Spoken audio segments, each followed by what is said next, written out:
Sometimes the most powerful wolves aren't born into strength. They're forged in the fires of rejection, waiting for the one soul brave enough to see past the chain society wrapped around them. And when an alpha king finally finds what he's been searching for, even legends learn to kneel. The kitchen stones were cold beneath Wren's knees as she scrubbed the same spot for the third time, her hands raw and trembling. Dawn hadn't yet broken over the Ironwood Pack territory, but she'd learned long ago that Omegas didn't have the luxury of sleeping past nightfall. The head cook, a stern Delta named Margot, would arrive within the hour, and if a single plate remained unwashed, Wren would pay for it with missed meals or worse. 23 years old, and this was her existence. While other wolves her age ran freely through the northern forests, their wolves strong and proud beneath the moonlight, Wren remained trapped in this suffocating half-life. Her wolf was there. She could feel it like a caged bird frantically beating against her ribs. But something was wrong. Fundamentally, irreparably wrong. The first shift should have come at 18. For Wren, it had been 5 years of waiting, of hoping, of enduring the pack's increasingly creative cruelties as they realized she might never shift at all. The whispers followed her everywhere, defective, broken, cursed. Some said her mother had been a witch who'd cursed the bloodline. Others claimed Wren herself was an abomination, that the moon goddess had turned her face away in disgust. Still pretending to be useful, I see. The voice made Wren's shoulders tense. Sable, the Alpha's daughter, stood in the doorway with 2 of her friends. At 25, Sable was everything Wren wasn't.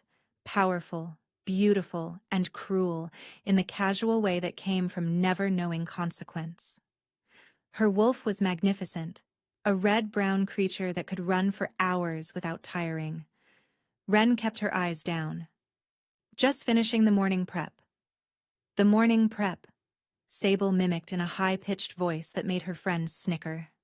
She crossed the kitchen, her boots clicking against stone that Wren had polished yesterday. Did you hear the news? Or do they not bother informing the help anymore? Wren's hands stilled in the wash water. News in the Ironwood Pack was rarely good, especially not when Sable delivered it with that particular edge of malicious glee. King Hadrian arrives tomorrow, Sable continued, circling Wren like a predator. Every unmated female of age will be presented. Well, she paused, her smile sharpening. Every proper female. Father's already arranged for you to be locked in the cellar during the ceremony. Can't have royalty seeing our little defect, can we? The words landed like physical blows, but Wren had learned not to flinch. Pain was temporary. Reaction only fed them. 3 years, one of Sable's friends said, examining her nails with exaggerated boredom. King Hadrian has rejected every Luna candidate from every pack in the realm. Some say he's waiting for his fated mate. Others say his heart was frozen by the same battle magic that made him invincible. Either way, Sable leaned close, her breath hot against Wren's ear. He certainly won't be interested in a broken Omega who can't even shift. Imagine, the most powerful alpha in existence, and you, the pack's greatest shame, in the same territory. The moon goddess has a sick sense of humor. They left her there, their laughter echoing down the corridor like breaking glass. Wren waited until their footsteps faded before allowing herself to breathe, to let the tremor in her hands become a full shake. Locked in the cellar. Of course. It was almost a mercy, really. Better than being paraded before a king and watching his face twist with the same disgust she saw in every pack member's eyes. Better than confirming once again that she was unwanted, unloved, unworthy of even basic dignity. But as Wren returned to her scrubbing, something stirred deep within her chest. Her wolf, usually so quiet, suddenly pressed against her consciousness with unusual force. And for just a moment, Wren could have sworn she heard a voice, ancient and knowing, whisper a single word: soon. The pack assembly hall buzzed with electric anticipation as Alpha Garrick Ironwood addressed his wolves. Wren watched from the shadows behind a support column, her presence barely tolerated even here. She wasn't supposed to attend pack meetings, but her guardian, an elderly Omega named Isla, had insisted. "You need to hear this with your own ears," Isla had said that morning, her weathered face unusually grave. "What's coming will change everything." Now, as Alpha Garrick spoke, Wren understood why. "King Hadrian's visit is not merely ceremonial," Garrick announced, his voice carrying the weight of someone delivering news he didn't fully understand. "According to the royal decree, he will spend 3 days in our territory. During this time, he will personally meet with every unmated wolf, not just the females, everyone." Murmurs rippled through the crowd. This was unprecedented. Kings didn't waste time on individual pack members. They certainly didn't bother with Omegas or males. Furthermore, Garrick continued, raising his hand for silence, the king has made it clear that any pack found hiding eligible wolves or attempting to manipulate the presentation process will face severe consequences. Total transparency is required. Wren's heart began to pound. Total transparency. That meant, "Yes," Garrick said, as if reading the room's thoughts. His eyes briefly flickered to where Wren stood hidden in shadow. "Even our lesser members will be presented." The king's orders were explicit. Every wolf of age, no exceptions. Sable shot to her feet from the front row. "Father, surely you can't mean—" "I mean exactly what the king commanded." Garrick cut her off, his tone brooking no argument. "Hadrian Ashcroft is not a wolf to be trifled with. He's unified the 6 realms under his rule, crushed 3 rebellions before his 25th birthday, and his wolf is said to be larger than any seen in living memory. When he gives an order, we obey." The Alpha's gaze swept across the assembled pack, and Wren felt the weight of his authority even from her hidden position. "The presentation will take place tomorrow night in the Grand Hall. Every eligible wolf will attend in formal dress. There will be no exceptions, no excuses, and absolutely no attempts to conceal anyone's presence. Am I understood?" A chorus of "Yes," Alpha echoed through the hall, though Wren noticed many voices sounded strained, uncertain. As the meeting dissolved into anxious chatter, Isla appeared at Wren's elbow, her ancient eyes gleaming with something that looked almost like triumph. "Come," the old Omega said quietly. "We have much to prepare, and little time." "What's the point?" Wren whispered as they slipped from the hall. "He'll take one look at me and see exactly what he needs to see," Isla interrupted firmly. She pulled Wren into a small side chamber, glancing around to ensure they were alone. "Child, do you know why I've stayed in this miserable pack for 70 years despite having the freedom to leave?" Wren shook her head. She'd never questioned it. Isla had always just been there.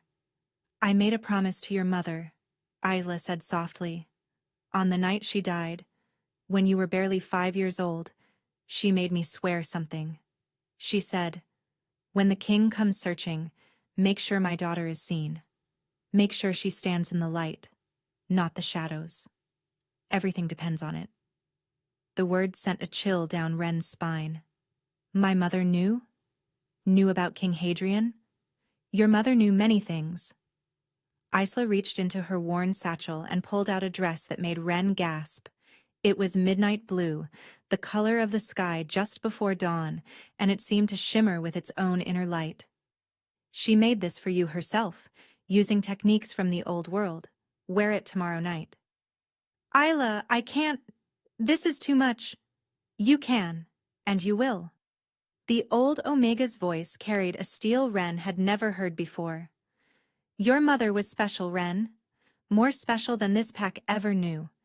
And whether you believe it or not, you carry that same gift in your blood. It's just been sleeping, waiting." "Waiting for what?" Isla smiled, a secretive expression that made her look decades younger. for the right wolf to wake it up.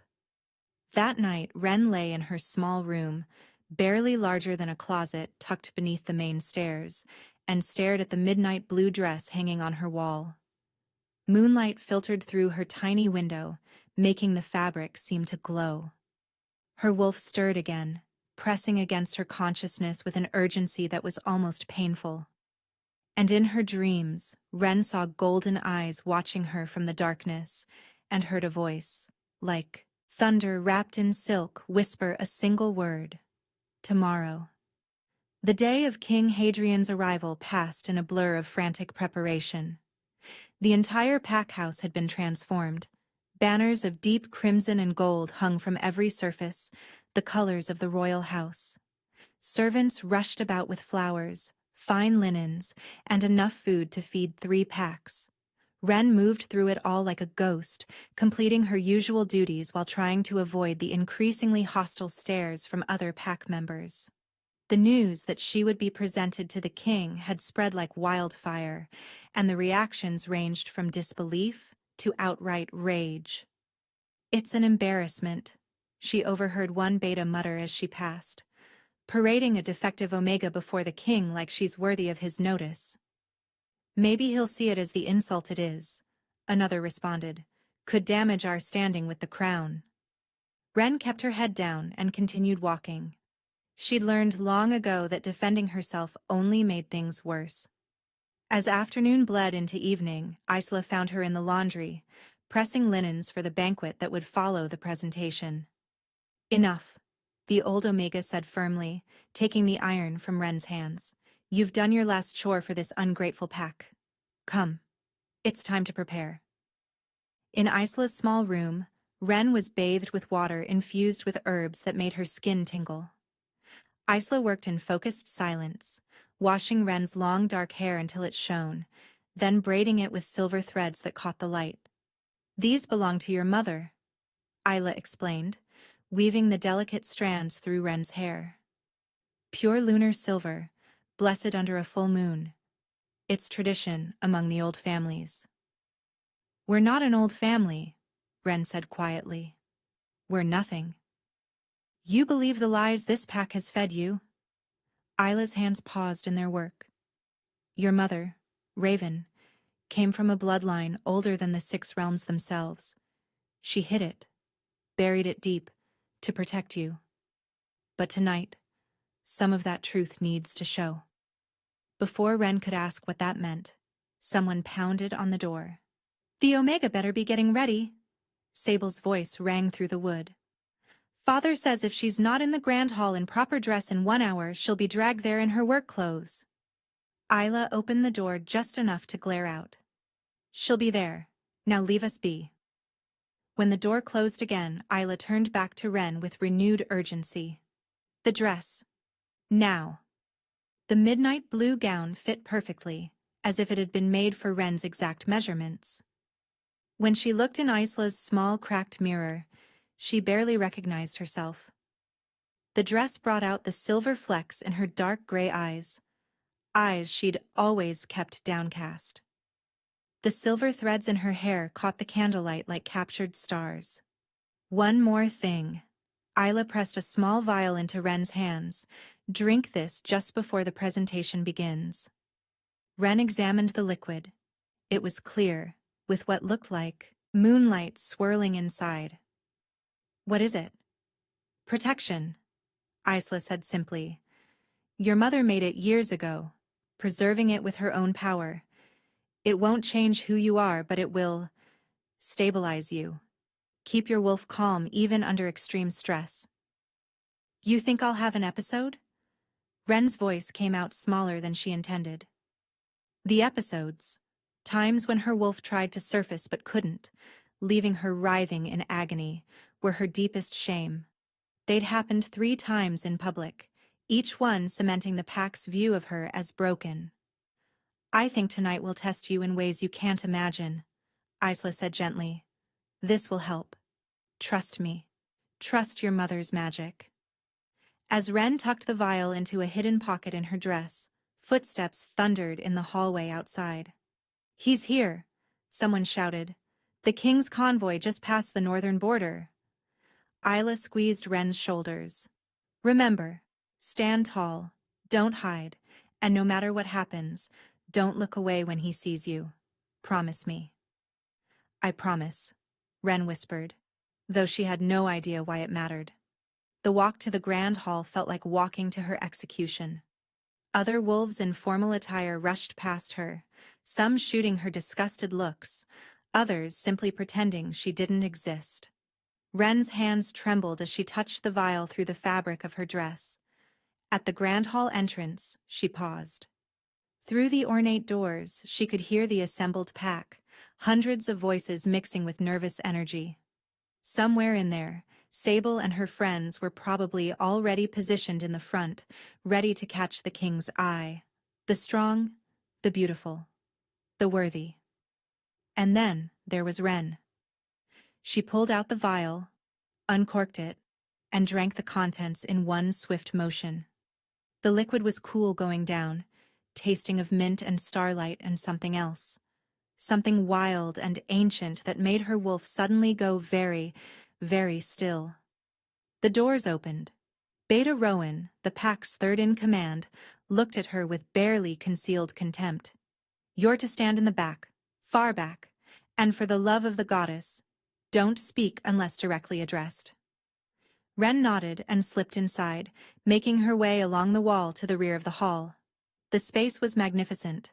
High ceilings painted with murals of ancient wolves, chandeliers dripping with crystals, and a raised dais at the far end where Alpha Garrick sat in his ceremonial chair. The hall fell silent as the main doors opened again, and King Hadrian Ashcroft entered. The world seemed to slow as the king crossed the threshold. Ren had expected someone imposing, someone obviously powerful. What she hadn't expected was the wave of raw dominance that preceded him like a physical force, making every wolf in the room instinctively lower their heads. Hadrian Ashcroft was tall, well over 6 feet, with broad shoulders that spoke of both warrior training and natural strength. His hair was dark as a raven's wing, tied back to reveal a face that was all sharp angles and hard edges. But it was his eyes that stopped Ren's breath in her chest. Golden. Not amber or light brown, but true molten gold, like the heart of a flame. He wore black from head to toe, the color of his house, with crimson accents that matched the banners. Power rolled off him in waves, and Ren watched as even the strongest alphas in the room, visiting dignitaries from neighboring packs, subtly bared their throats in submission. Rise, Hadrian said, and his voice was exactly as she'd imagined in her dream. Thunder wrapped in silk, deep enough to feel in her bones. Alpha Garrick approached, bowing low. Your Majesty, welcome to Ironwood Pack. We are honored beyond measure. The formalities can wait. Hadrian's golden eyes swept the room, and Ren felt her heart hammer against her ribs. I was told every eligible wolf would be present. Yes, Your Majesty, all 237. 238. Those golden eyes were still moving, searching. I sense 238 wolves of age in this territory. Who's missing? The silence that fell was deafening. Garrick's face went pale. I'm not certain, Your Majesty. Perhaps a counting error. I don't make counting errors. Hadrian's voice went cold. Bring forward whoever you're hiding, now. Ren pressed herself against the wall, trying to make herself smaller, invisible. But it was too late. Those golden eyes locked onto her position in the back of the hall, and she felt the impact like lightning striking her chest. Her wolf, silent moments before, suddenly surged forward with a violence that stole her breath. Mate, it snarled in her mind. Mate. Ours. Claim. No, that was impossible. She was broken, defective, unworthy. You. Hadrian's voice cut through her spiraling thoughts. He was moving now, walking straight toward her, and the crowd parted like water before him. In the back, step forward. Wren couldn't move. Her legs had turned to stone. Every eye in the hall was on her now, and she could feel the weight of their shock, their horror, their judgment. I said, "Step forward." This time it was a command, laced with alpha authority that made her body move before her mind could protest. She stepped into the center aisle, her midnight blue dress suddenly feeling like a spotlight. Whispers erupted around her. "That's the broken Omega. What is she doing here? This is humiliating." But Wren kept her eyes fixed on the floor, just as she'd been taught.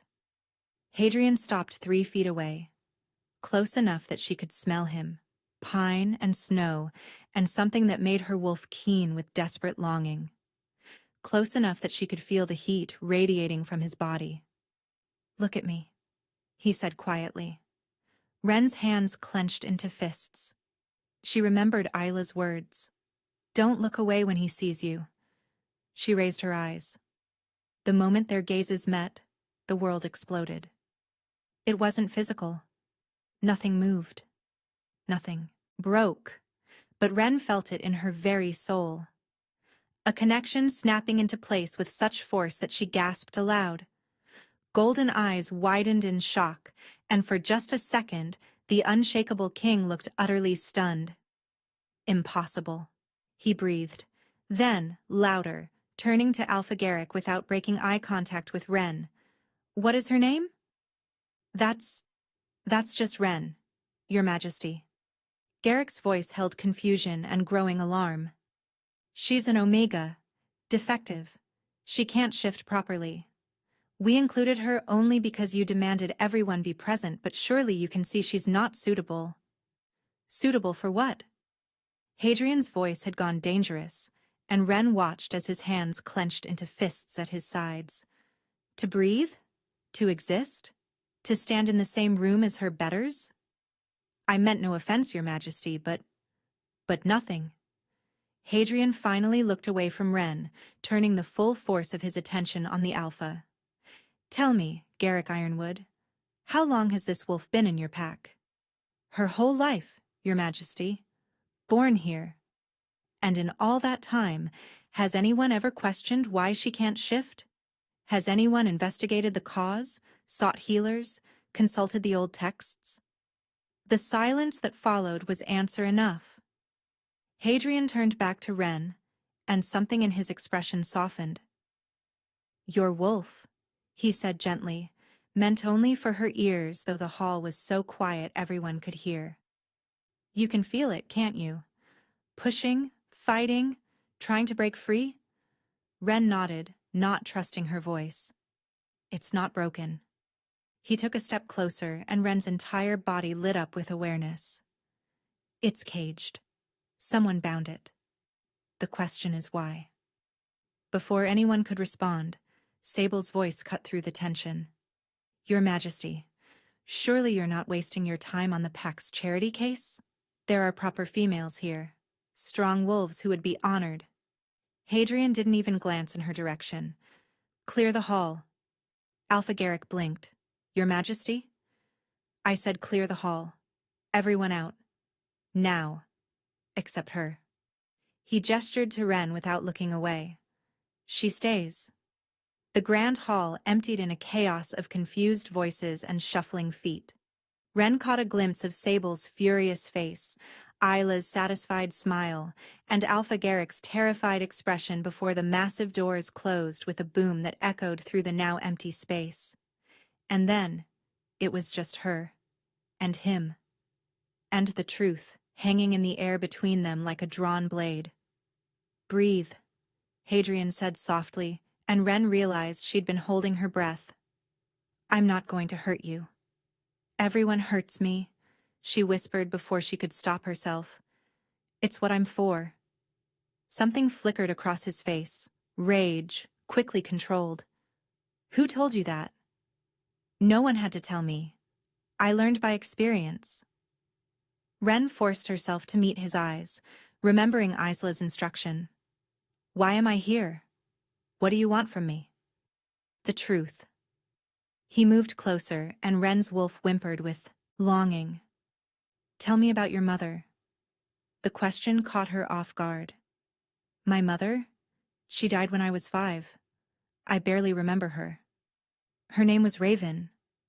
It wasn't a question. Ren's eyes widened. How do you know that? Because I've been searching for her daughter for 3 years. Hadrian began to pace, and Ren could see the tension in his shoulders, the careful control he maintained over his power. Your mother was Raven Nightborn, last daughter of the lunar bloodline, a line of wolves blessed by the moon goddess herself with abilities beyond normal shifters. They could see truth through lies, walk in dreams, and their wolves were stronger, faster, more powerful than any alpha. That's impossible. My mother was just what? An omega who happened to possess knowledge of herbs that could cure incurable diseases? Who could predict weather patterns weeks in advance? Who disappeared from her original pack 24 years ago after the Council of Alphas declared her bloodline too dangerous to exist? Each word hit Ren like a physical blow. The Council wanted them dead? Wanted. Succeeded, they thought.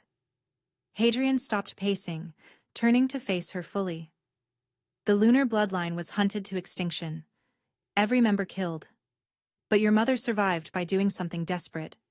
She bound her own wolf completely, making herself appear powerless. Found a small, unremarkable pack where no one would think to look for a powerful bloodline. Married a mid-ranking wolf. Had a daughter. And bound my wolf too, Ren finished, understanding flooding through her. To hide what I was. To save your life. Hadrian's voice gentled. If the council had known a lunar wolf survived, they would have killed you before you took your first shift. Your mother chose to let you live as a defective omega, rather than die as what you truly were. Ren's legs gave out. She sank to the floor, the midnight blue dress pooling around her like water. So I'm not broken. You're the opposite of broken. Hadrian knelt in front of her, bringing those golden eyes level with hers. You're the last lunar wolf in existence, and Ren... He paused, seeming to struggle with the next words. You're my fated mate. There it was. The truth her wolf had been screaming since the moment he walked into the hall. That's why you've been searching, she said numbly. Not for a Luna candidate, for your mate. I've rejected every match the council tried to force on me because I knew she was out there. I could feel it, like a compass pointing north. But I didn't know about the lunar bloodline connection until 6 months ago, when I found your mother's journals in an old temple library. He reached out slowly, giving her time to pull away, and brushed his fingers against her cheek. The touch sent electricity racing through Ren's entire body. Her wolf roared in approval, pressing against the binding with new desperation. Your binding is failing, Hadrian observed, his hand still cupping her face. It was designed to hold until your 18th birthday, then gradually weaken. That's why you've been having episodes. Your wolf is strong enough now to fight the cage, but not strong enough to break it completely. Can it be broken? Yes. His thumb traced her cheekbone, and Ren had to fight not to lean into the touch. But only by me. The binding requires a key, someone with enough power to shatter it without killing you in the process. A true mate's bond is the only thing strong enough. You keep saying true mate like it's different from fated mate. Fated mates are chosen by the goddess. True mates are fated mates who actually complete the bond, the claiming, the marking, the soul binding. He pulled his hand back, and Ren immediately missed the warmth. I won't force that on you. Despite what your pack has taught you, you have a choice in this. Ren laughed, the sound bitter. Do I? You're the king. If you want me, you'll take me. That's how this works. That's how it works with wolves who see their mates as possessions. Hadrian stood, offering her his hand. I've waited 3 years to find you, Ren Nightborn. I can wait longer for you to choose me freely. She stared at his outstretched hand. Beyond these walls, a pack that despised her waited. A life of servitude and humiliation. Years of being told she was worthless, broken, a burden. But if she took his hand, if she left with him, would she just be trading one cage for another? As if reading her thoughts, Hadrian said quietly, "Come with me to the Crimson Court. Not as my mate if you're not ready. Come as yourself. Learn about your heritage, train your wolf, discover what you're truly capable of. And then, when you know who you really are, decide if you want me. And if I decide I don't?" Pain flickered across his face, but his voice remained steady. "Then I'll accept it. And I'll make sure you have everything you need to live freely, wherever you choose." Ren looked at his hand, then up at his face. In his golden eyes she saw no deception, no hidden cruelty, just patience and hope. And something that looked almost like reverence. She thought of Isla's words, of her mother's sacrifice, of 23 years spent believing the lie that she was worthless. Ren took his hand. The hall doors opened before Hadrian could reach them, as if the pack had been pressed against them listening. Alpha Garrick stood at the front, his face carefully neutral, but Ren could see the calculation in his eyes. Behind him, the entire pack waited, including Sable, whose expression promised murder. Hadrian didn't release Ren's hand.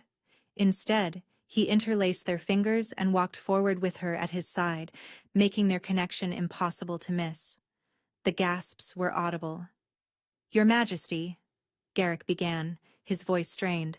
"Surely you're not suggesting—" "I'm not suggesting anything, I'm declaring it." Hadrian's voice carried across the hall with absolute authority. "Ren Nightborn is my fated mate. She will be leaving with me tonight."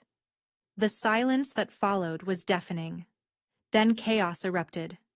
"Nightborn?" someone shouted. "Her name is Ren Ashford." "She's a defective Omega," another voice added. "This is madness." Silence. Hadrian didn't shout, but his alpha command rippled through the room with such force that several wolves dropped to their knees. When he spoke again, his voice was quieter but no less powerful. "You want to talk about what's madness? Let me tell you what's madness.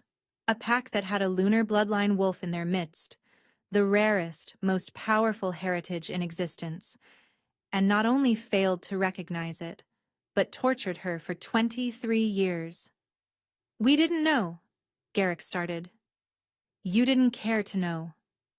Hadrian's eyes blazed. "Tell me, Alpha, when Ren had her first episode at 18, did you call for healers?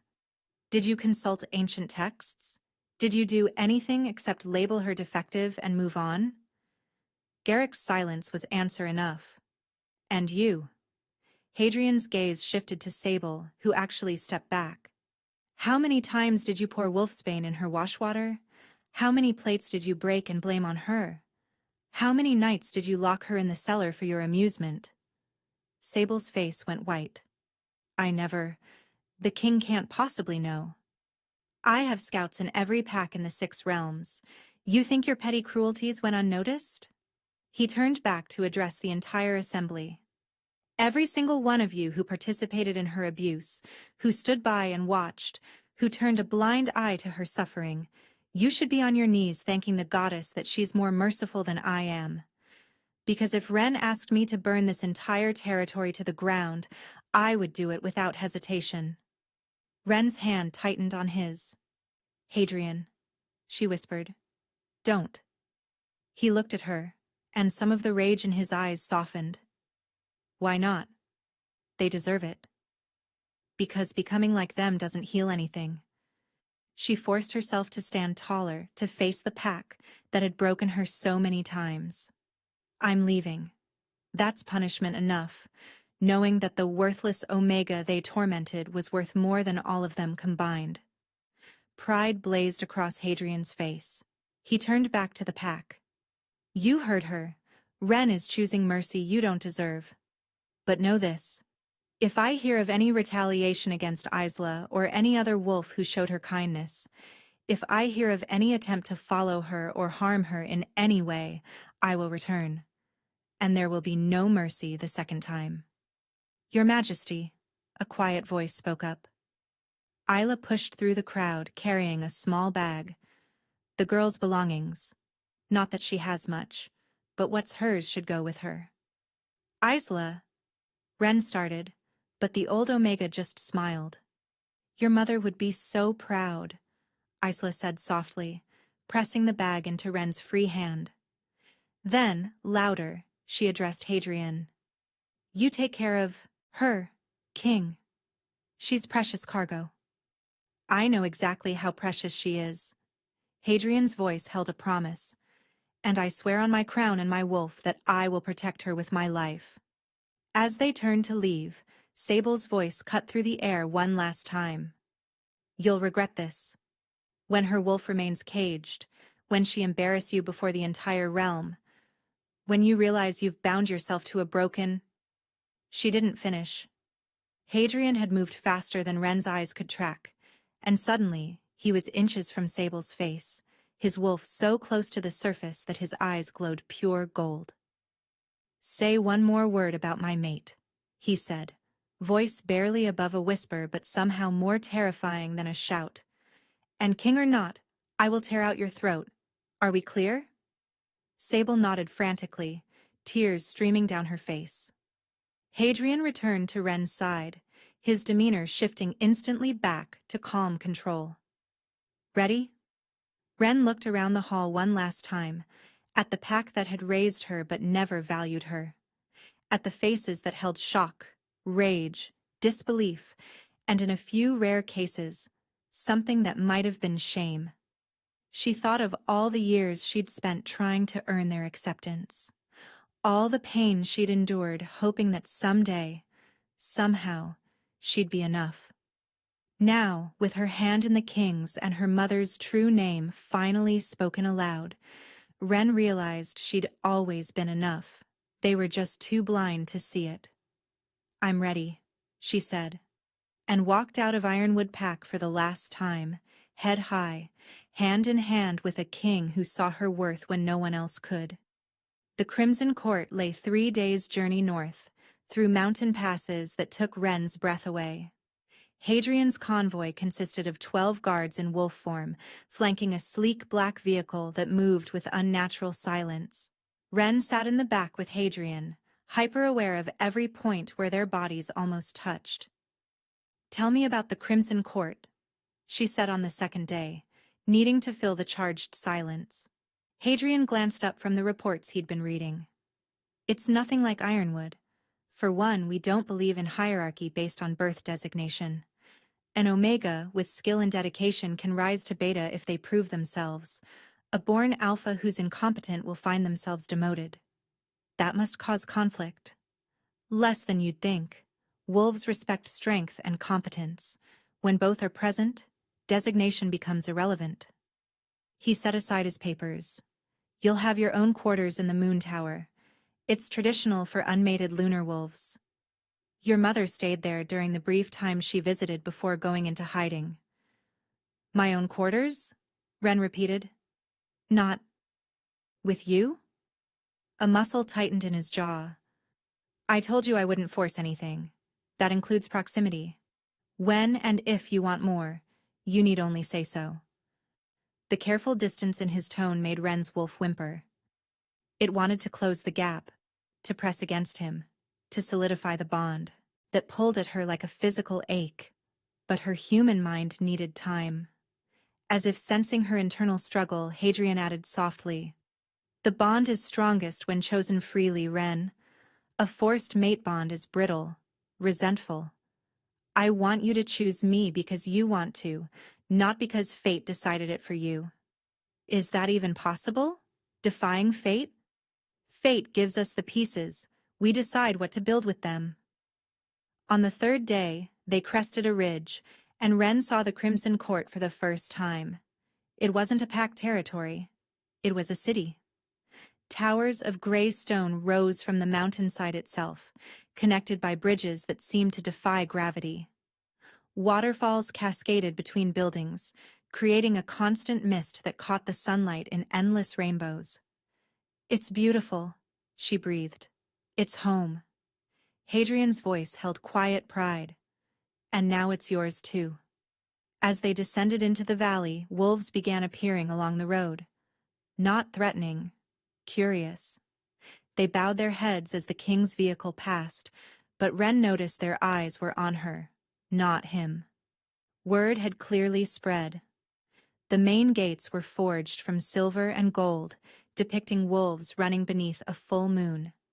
They opened soundlessly, revealing a courtyard filled with wolves in both human and animal form, hundreds of them, all waiting. Ren's hand found Hadrian's instinctively. Are they all here to judge me? They're here to meet their future queen. He squeezed her hand. Breathe. Just be yourself. The vehicle stopped, and a woman approached. Tall, with silver-gray hair and eyes that had seen centuries. She bowed to Hadrian, then turned to Ren with an expression of pure wonder. By the goddess, she whispered. She has raven's eyes, the same silver-gray like storm clouds. Ren, Hadrian said gently, this is Mira Stormsong.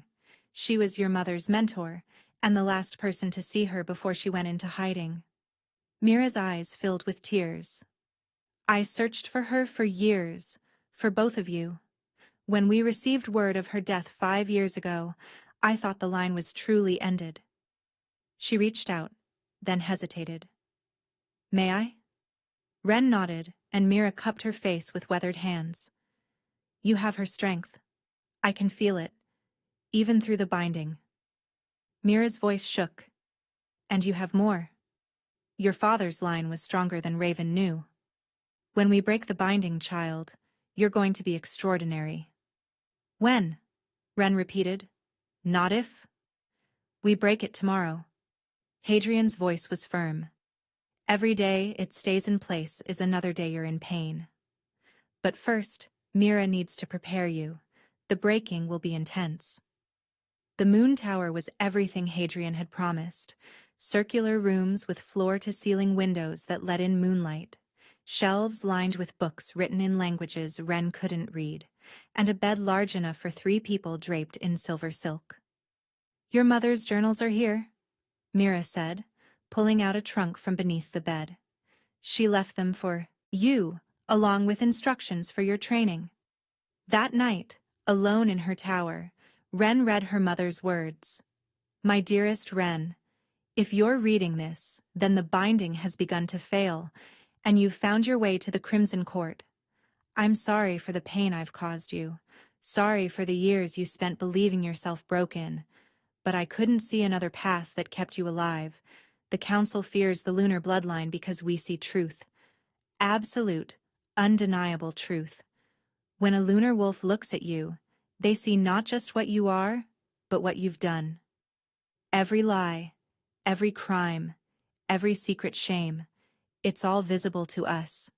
That kind of power makes corrupt wolves very, very nervous. You'll have a choice to make, my daughter. Use your power as the Council fears, as a weapon, a tool of vengeance. Or use it as I hope you will, as a light that guides others toward justice. Your mate will help you. I've seen him in the moon's reflection, golden eyes, a heart that's known loss, a wolf that will bow before yours despite being the strongest in the realm. Trust him, love him, let him love you. And Ren? Don't be afraid of your power. Be terrified of never using it. All my love, even beyond death, Mother. Ren closed the journal as tears streamed down her face. Outside her window, the full moon rose, and she felt her wolf stir with new purpose. Tomorrow, the cage would break. Tomorrow, she would discover what she truly was. Tomorrow, everything would change. The breaking of the binding required the full moon, the king's power, and Ren's absolute willingness to let go of every lie she'd ever been told about herself. They gathered in the lunar chamber, a circular room at the very top of the moon tower, open to the sky. Mira stood to one side, chanting in the old language. Hadrian faced Ren, his shirt already removed to reveal the intricate tattoos that marked him as king. His wolf was so close to the surface that his eyes had gone completely gold. "It's going to hurt," he warned her. "The binding has been in place for 23 years. Breaking it will feel like tearing yourself in half." "I've spent my whole life being torn apart," Ren replied, removing the silver robe Mira had given her. Beneath it, she wore a simple, white dress. "At least this time, it's to put myself back together." Mira's chanting intensified. The moonlight streaming through the open roof seemed to solidify, becoming almost liquid as it pooled around Ren's feet. "Give me your hands," Hadrian said softly. Ren placed her hands in his, and the moment their skin touched, she felt it. The mate bond, that golden thread connecting their souls. It had been there since they met, but muted, suppressed by the same binding that caged her wolf. Hadrian began to pull power through the bond, not taking from her, but offering his strength, feeding it into the cracks in the binding. Ren gasped as warmth flooded through her, not painful but intense, like standing too close to a fire. "Breathe with me," Hadrian murmured. "In, out, in, out." She matched her breathing to his, and as their breaths synchronized, the bond brightened. Her wolf, feeling the influx of power, began to push against the binding with renewed strength. And then the pain hit. Ren screamed as the binding began to crack. It felt like her bones were shattering, her skin splitting, her very soul being ripped apart. She tried to pull away, but Hadrian's grip tightened. "Stay with me," he commanded, his voice cutting through the agony. "Don't let go. I've got you." The binding fractured further, and suddenly, Ren could feel things she'd never felt before. The life force of every wolf in the court, pulsing like individual heartbeats. The ancient magic soaked into the tower's stones. The moon itself, pulling at her blood like tide to shore. "That's it." Mira's voice seemed to come from very far away. "Let it break. Let yourself break. You'll rebuild stronger." Ren's wolf surged forward with a violence that stole her breath. But this time, instead of being trapped halfway, unable to complete the shift, she felt her body responding correctly. Bones elongating, muscles reforming, senses sharpening beyond anything she'd imagined. The shift completed in seconds. When it was done, Ren stood on 4 legs for the first time in her life, and the world had transformed. Colors she'd never seen before painted the night. Scents told her stories. She could smell the iron in the mountains, the fish in the distant river, the individual signatures of every wolf in the court. And sounds. She could hear conversations happening 3 towers away, the rustle of a mouse in the garden, the beating of her own impossibly strong heart. She looked down at herself and gasped, or would have, if wolves could gasp. Her fur wasn't the brown or gray or even white she'd expected. It was silver. Pure, luminous silver that seemed to glow with its own internal light. When she moved, she left faint moonlit paw prints that faded after a few seconds. Beautiful. Hadrian's voice filled her mind, clear and strong through their bond. Absolutely perfect. He shifted too, his massive black wolf appearing beside her. In wolf form, he was even larger than she'd imagined, easily twice the size of a normal alpha.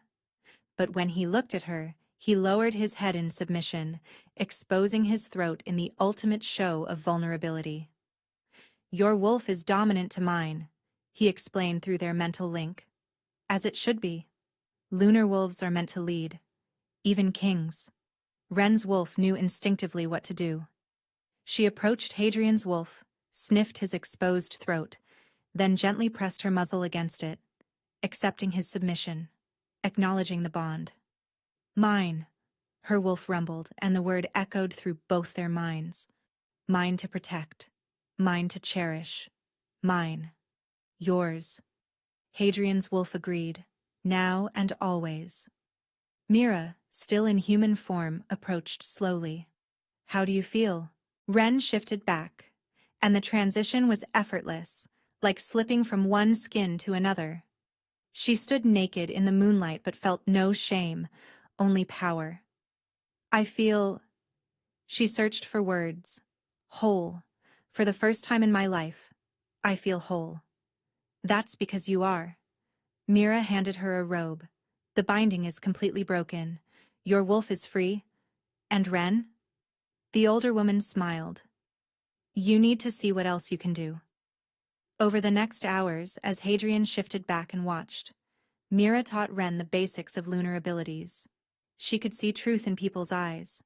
When Mira deliberately lied about her age, Ren saw the deception like a black shadow across her face.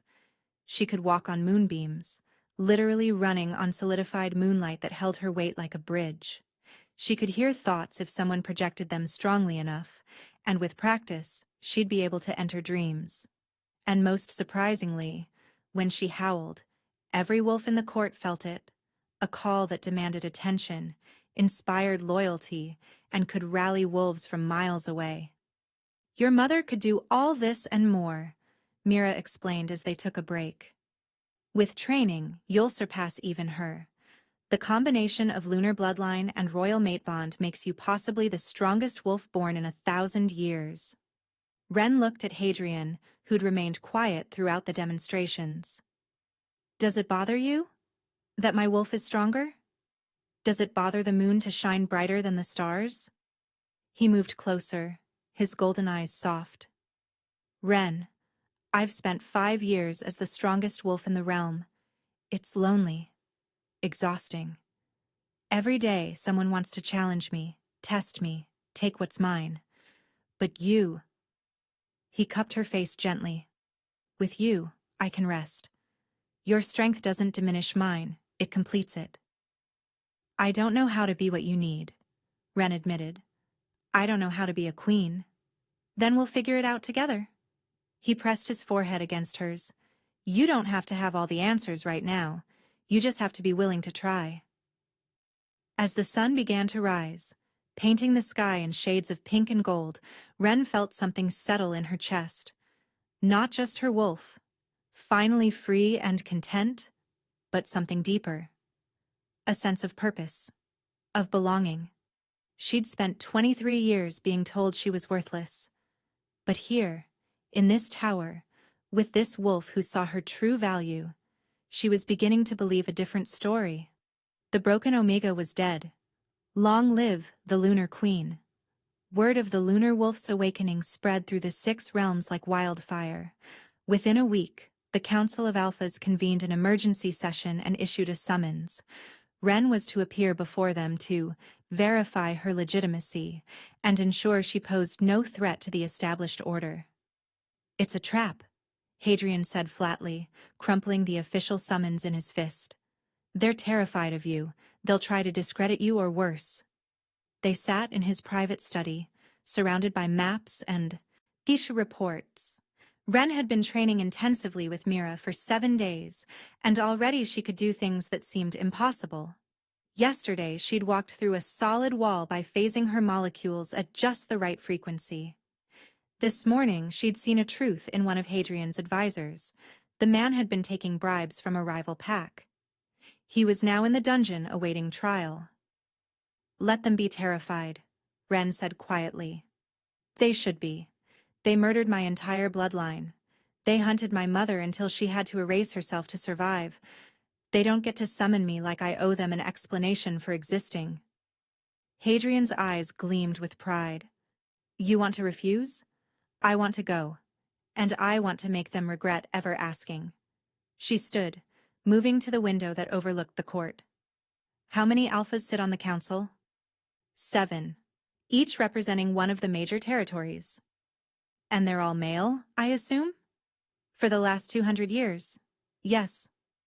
Ren turned back to him with a smile that was all wolf.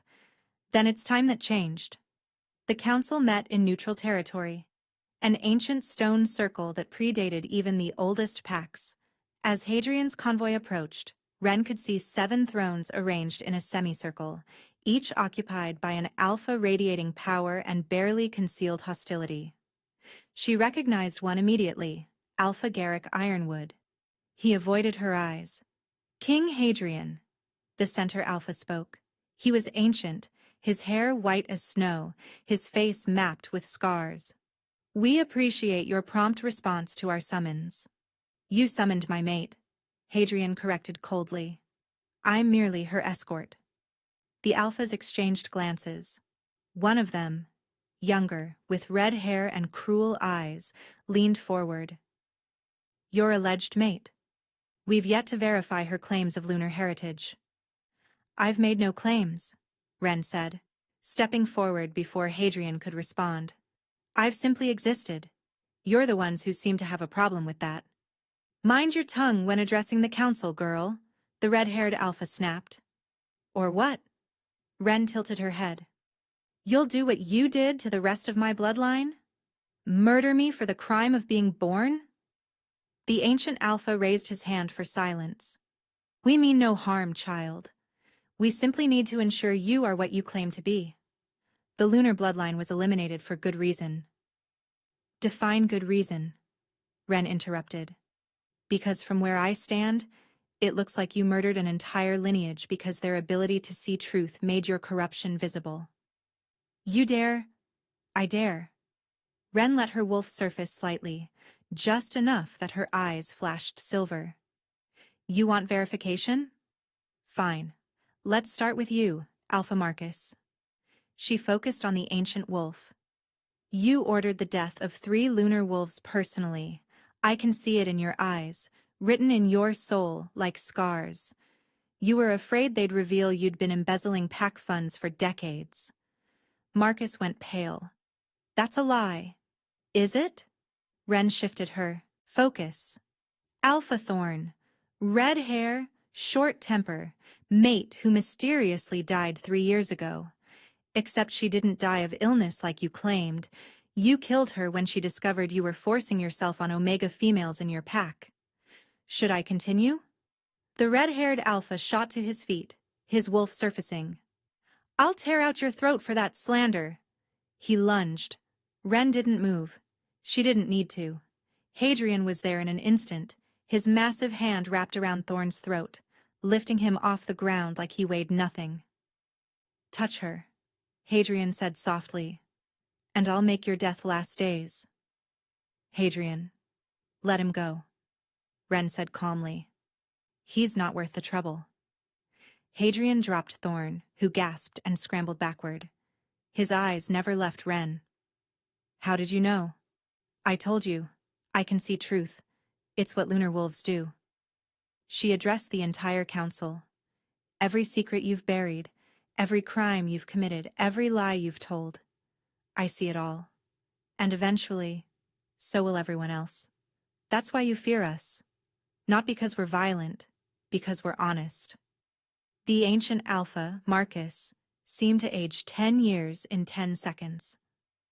What do you want? I want the council reformed, Ren said. 7 alphas is outdated. I propose 12 seats. 7 alphas, 3 betas, 1 delta, and 1 omega. Representation for all designations. Impossible. An omega on the council is absurd. Is it? Ren walked closer to the thrones, and despite themselves, several alphas leaned back. Or is it that you're afraid of wolves you've oppressed finally having a voice? Afraid they'll demand justice for decades of abuse? This is revolution, Marcus said quietly. This is evolution. Adapt or be replaced. Ren stopped in front of his throne. I'm not asking for permission. I'm telling you how it's going to be. You can accept the changes peacefully, or... She let her power flare, and moonlight seemed to gather around her like a cloak. Or I can take my case directly to the packs. Let them decide if they want to keep following leaders who rule through fear and lies. Silence fell over the stone circle. Finally, one of the alphas who'd remained quiet throughout the exchange spoke. A woman with gray-streaked hair and intelligent eyes. I vote in favor of reform, she said clearly. Alpha Vera of the Northern Reaches supports the Lunar Wolf's proposal. As does Ironwood Pack, Garrick said quietly, still not meeting Ren's eyes. We've seen the cost of the old ways. One by one, 5 of the 7 alphas voted in favor. Only Marcus and Thorn refused, but they were outvoted. Then it's decided, Vera said, standing. The council will be reformed. And I propose that Ren Nightborn, as the last lunar wolf and mate to the king, be given a permanent seat as an advisor. Her truth-seeing abilities would ensure we govern justly. The motion passed, and just like that, the council that had hunted Ren's bloodline to extinction was forced to give one of their victims a seat at their table. As they left the stone circle, Hadrian pulled Ren aside. You were magnificent. I've never seen anyone make the council back down without violence.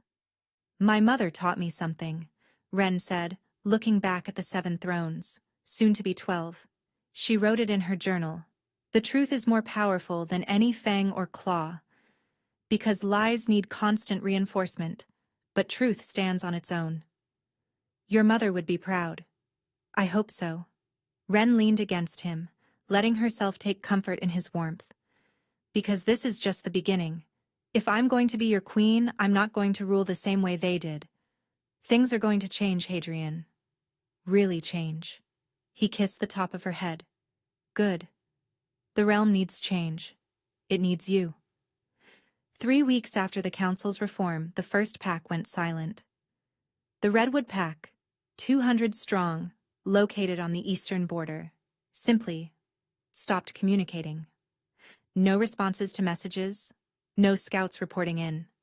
When Hadrian sent a team to investigate, they found the territory completely empty. No bodies, no blood, no sign of struggle.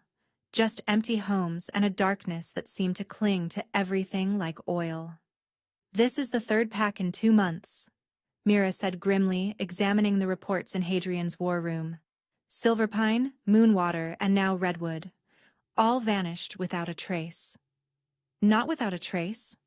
Ren pointed to a detail in the scouts' report. They found scorch marks, black ones, in the shape of wolves. Shadow burns, Mira breathed, her face going pale.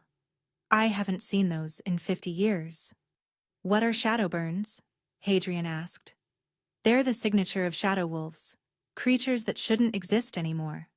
During the Great Purge 200 years ago, there was a wolf named Corvus who rejected the moon goddess. He performed dark rituals, trying to create a new kind of wolf, one that fed on life force instead of meat. One that could consume other wolves' essences and grow stronger. Did he succeed? Ren asked, though she suspected she knew the answer. For a while. He created a dozen shadow wolves before the lunar bloodline hunted them all down. Your ancestor, Diana Nightborn, personally killed Corvus. We thought the shadow wolves died with him. But if one survived, Hadrian began, it would have spent 2 centuries hiding, feeding, growing stronger. And now, with the lunar bloodline nearly extinct and the packs in disarray from the council reforms, Mira looked at Ren. It's making its move. That night, Ren dreamed. But it wasn't a normal dream. It was a vision, her lunar abilities manifesting in new ways. She saw a wolf made of living darkness, its eyes like empty voids. It moved through a pack territory, and everywhere it touched, light died. Wolves fled before it, but they couldn't outrun shadows. One by one, it consumed them, their essences adding to its power until it was no longer wolf-shaped, but something massive and terrible. And then it spoke, its voice like the death of stars. I smell you, lunar wolf. I taste your light in the darkness. Soon I will feast on you as I feasted on your ancestors. And when I've consumed every spark of moon-blessed power, I will become something this world has never seen, a god of eternal night. Ren woke screaming. Hadrian was there instantly, having felt her terror through their bond. He pulled her against his chest, and she realized she was shaking. It's real, she gasped. The shadow wolf. It's real, and it's coming for us. For me. Then we'll be ready. Hadrian's arms tightened around her. You're not alone in this, Ren. You have me, you have Mira, you have an entire court of wolves who'd die before letting anything hurt you. It won't be enough. She pulled back to look at him. I saw it, Hadrian. It's consumed hundreds of wolves, maybe thousands. It's stronger than anything we've faced. So we get stronger too. He cupped her face. We unite the packs.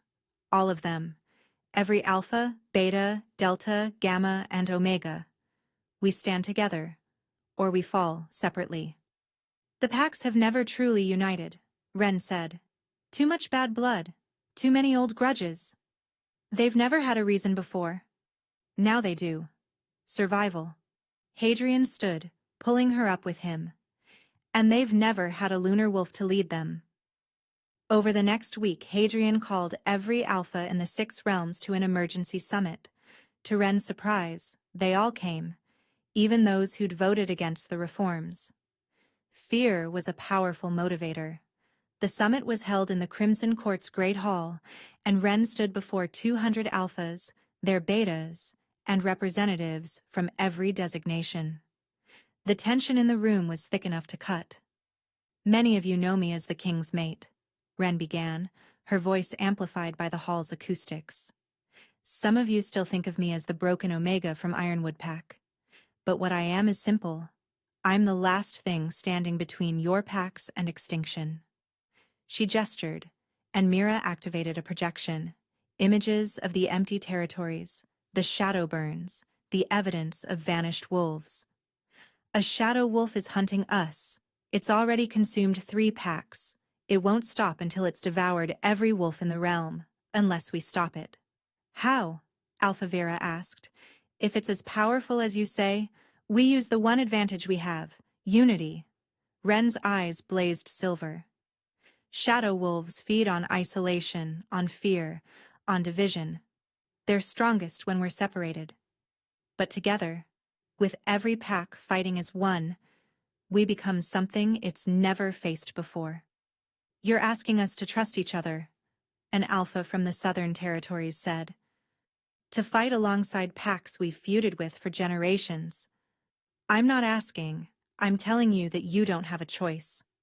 Ren let her power surface fully, and moonlight gathered around her like a crown.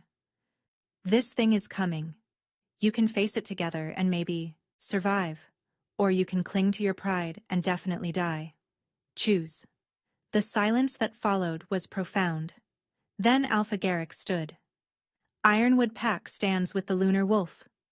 As does Northern Reaches, Vera added. One by one, every alpha in the room pledged their support. Even the ones who looked like they'd swallowed glass doing it. Then we prepare, Hadrian said, taking his place beside Ren. We have maybe 2 weeks before it reaches the Crimson Court. We use that time to train, to fortify, to become the army that saves the wolf world. As the alphas dispersed to ready their packs, Ren felt the weight of what she'd just undertaken. Hundreds of thousands of wolves, all looking to her for leadership. Her, the Omega who couldn't shift properly a month ago. Second thoughts? Hadrian asked quietly. Terrified thoughts. She leaned into him. What if I fail them? Then we fail together. He pressed a kiss to her temple. But I don't think you will. You know why? Why? Because you're not fighting to prove yourself anymore. You're fighting to protect others. And that kind of strength. He pulled back to look at her. That's unstoppable. Ren looked out over the court, at wolves preparing for war, and felt her mother's presence like a warm hand on her shoulder. Don't be afraid of your power, her mother had written. Be terrified of never using it. She wasn't afraid anymore. The shadow wolf came on the new moon, the darkest night of the month, when lunar power was at its weakest. Ren felt it approaching like a pressure building in her skull. Every lunar ability she possessed screamed warnings as the darkness crept closer to the Crimson Court. She stood on the highest tower, Hadrian beside her, and watched the horizon. There, she whispered, pointing. The darkness wasn't natural. It moved wrong, flowed wrong, devoured light in a way that made her eyes water to look at directly. And at its center, a shape that was wolf-like but fundamentally wrong. Too many limbs, eyes that opened in impossible places, a maw that seemed to contain an entire starless void. Moon goddess, Hadrian breathed. It's even worse than the report suggested. Behind them, the combined forces of every pack in the 6 realms waited. 10,000 wolves, united for the first time in recorded history. Warriors from packs that had hated each other for generations stood shoulder to shoulder. Alphas who'd feuded for decades coordinated their strategies. And at the center of it all, a lunar wolf, who'd been told she was worthless, now commanded armies. The Shadow Wolf's voice boomed across the valley, impossibly loud, coming from everywhere and nowhere. Lunar Wolf. I have waited 200 years for this moment. Your ancestor denied me godhood. You will grant it. I'll grant you nothing but death, Ren called back, letting her power flare.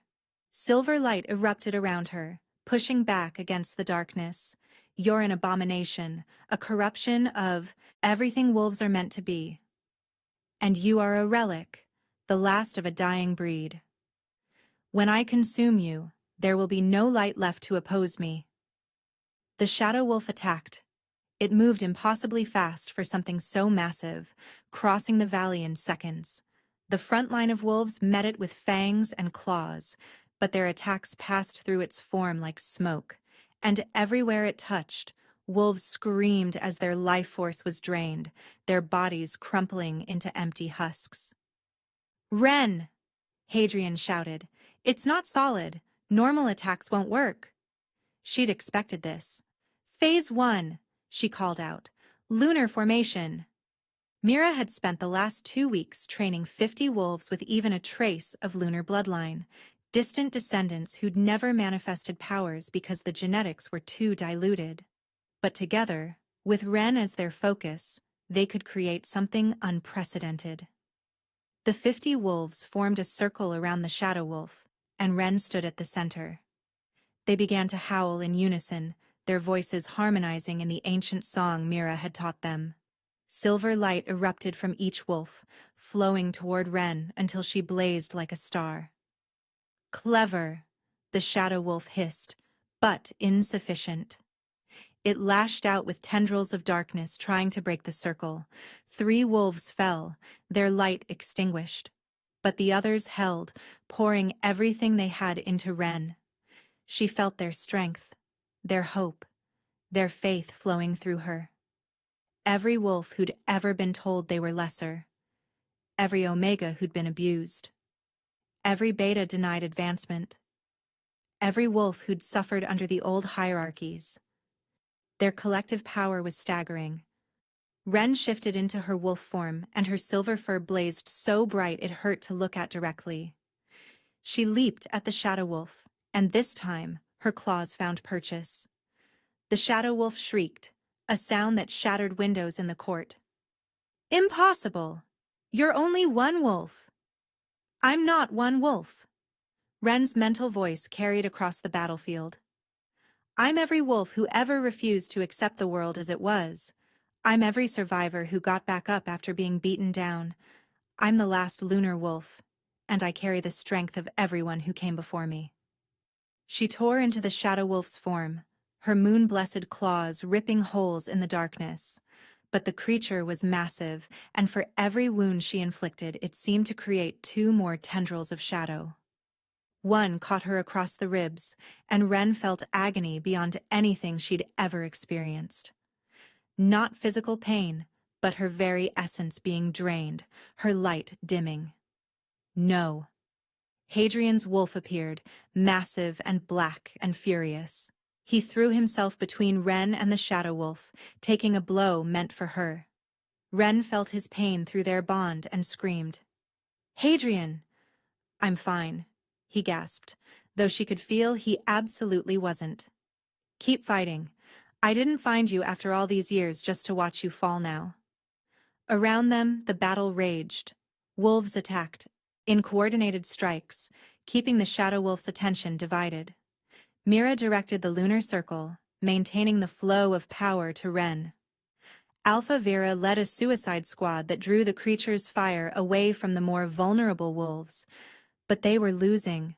For every wound they inflicted, wolves died.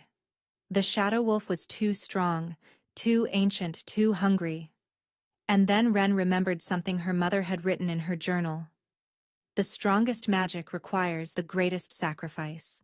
She knew what she had to do. Hadrian, she said through their bond, I need you to trust me. Always. I'm going to do something that will either save everyone or kill me. Probably both. Ren, no. I love you. She'd never said it before.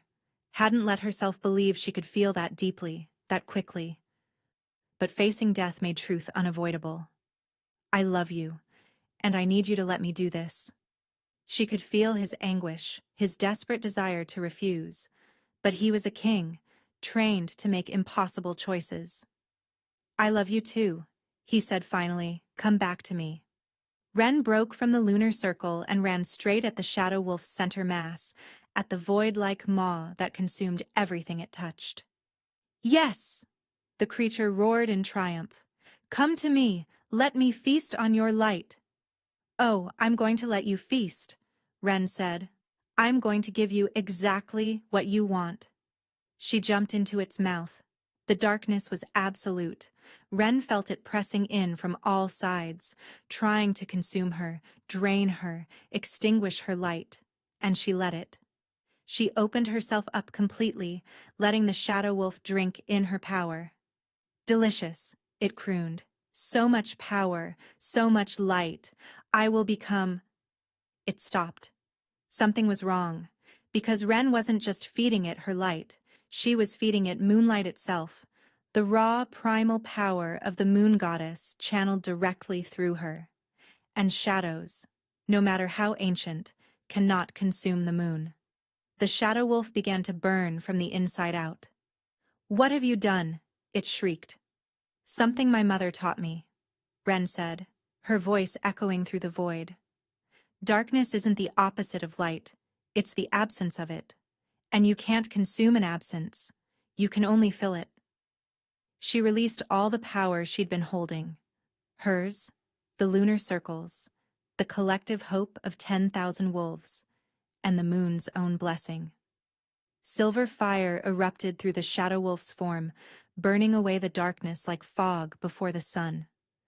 The creature screamed and thrashed, trying to expel her, but Ren held on. She pushed deeper, finding the core of what it had once been, a wolf named Corvus, who'd been so afraid of death that he'd traded his soul for power.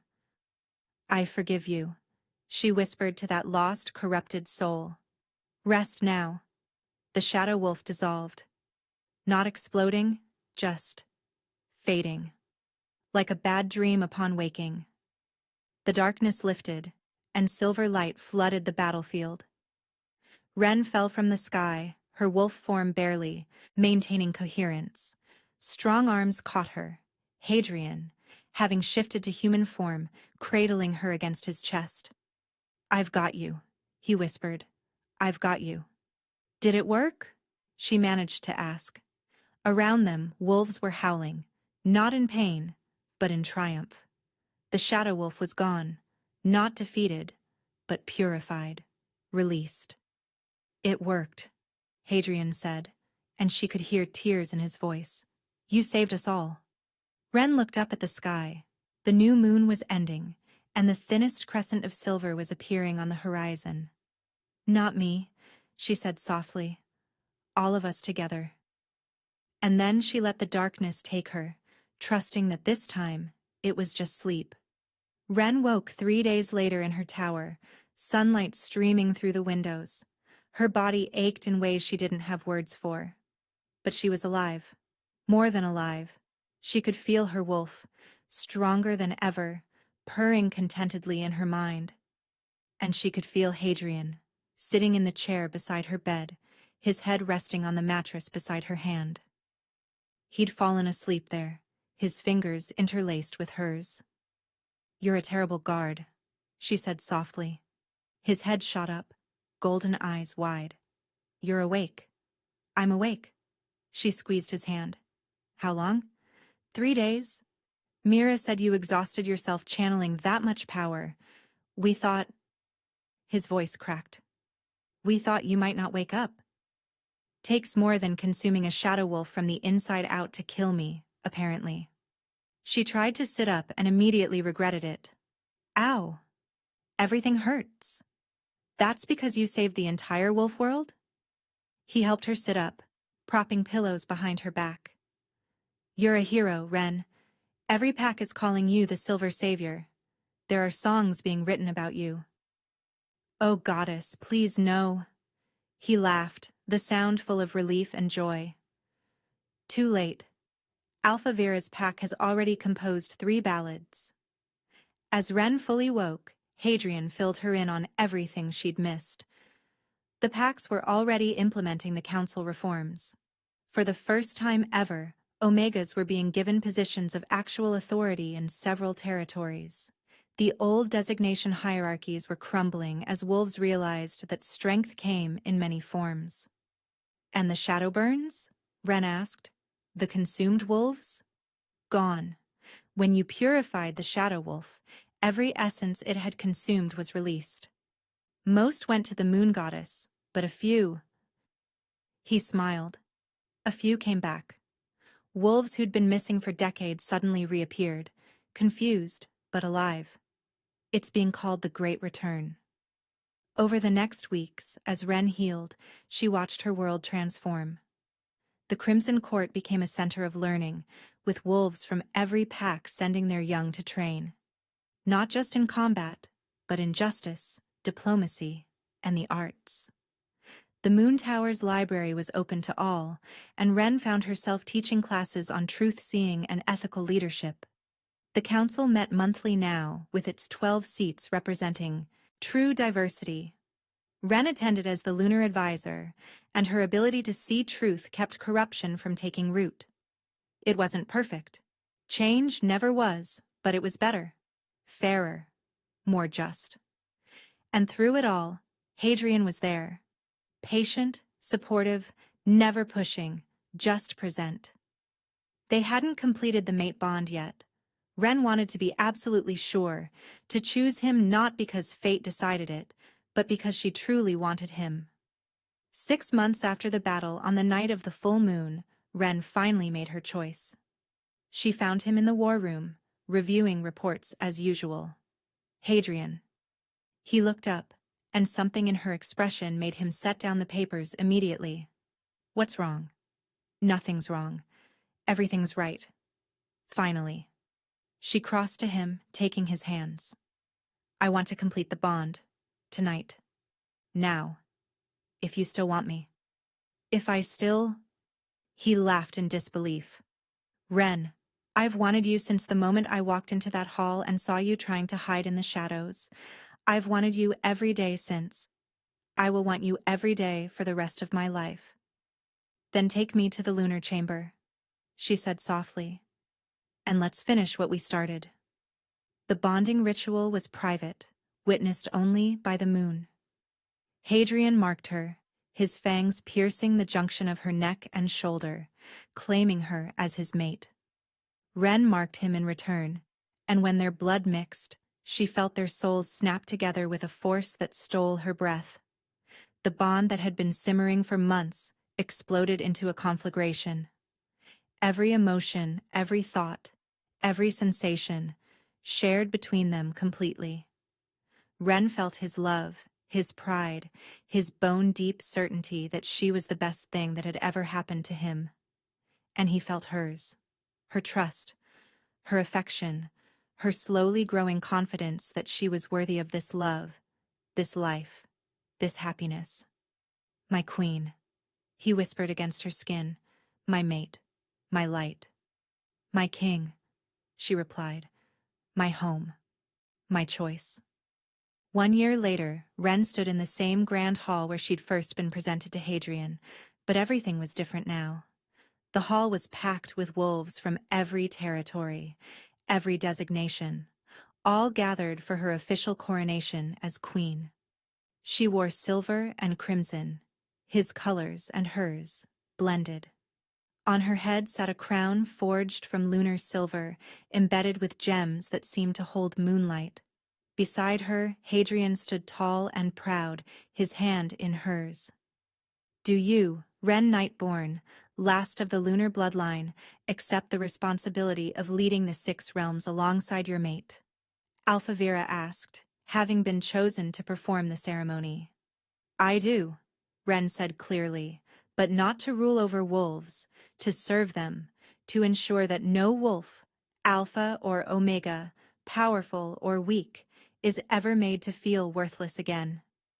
Then by the power vested in me by the Council of 12 and the blessing of the Moon Goddess, I declare you Queen of the 6 realms. Long may you reign. Long may she reign, the hall echoed.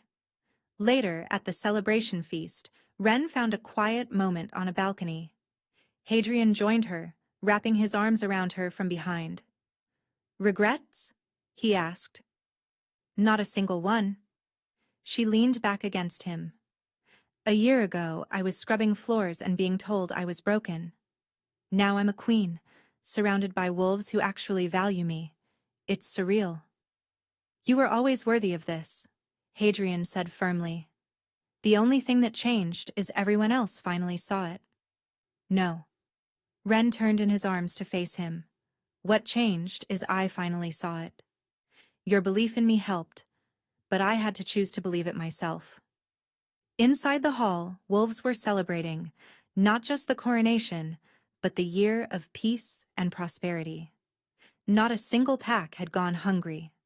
Disputes were being resolved through dialogue instead of violence, and most importantly, young wolves were being raised to believe they had worth regardless of their designation. We did it, Ren said softly. We actually changed things. You did it, Hadrian corrected. I just had the good sense to kneel before you. She smiled, remembering that moment in Ironwood Pack's grand hall when he'd publicly claimed her. How impossible it had seemed. How terrifying and wonderful and life-changing. Want to know a secret? She asked. Always. When I first saw you, my wolf screamed mate so loud I thought I'd imagined it. I was so sure you'd reject me the moment you realized I was defective. I never imagined. She gestured at everything. This. I would have chosen you if you'd never shifted, Hadrian said seriously.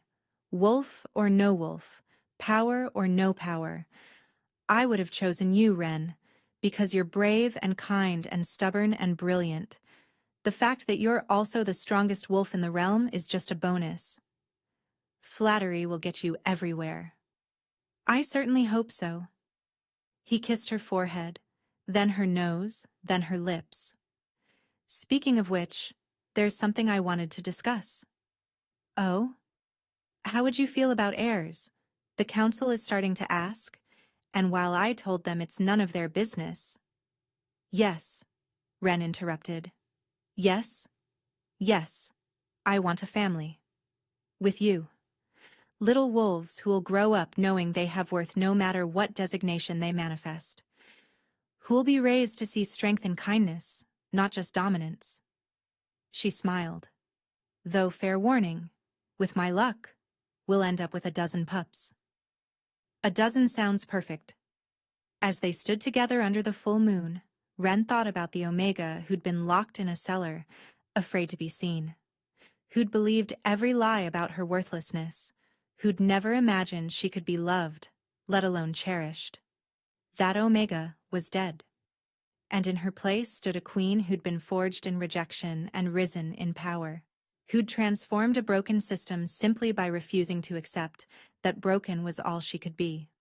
Sometimes the most powerful wolves aren't born into strength, they're forged in the fires of rejection, waiting for the one soul brave enough to see past the chain society wrapped around them. And when an alpha king finally finds what he's been searching for, even legends learn to kneel. Ren had discovered her power, and in doing so, she'd changed the world. The silver moon had risen, and it would never set again.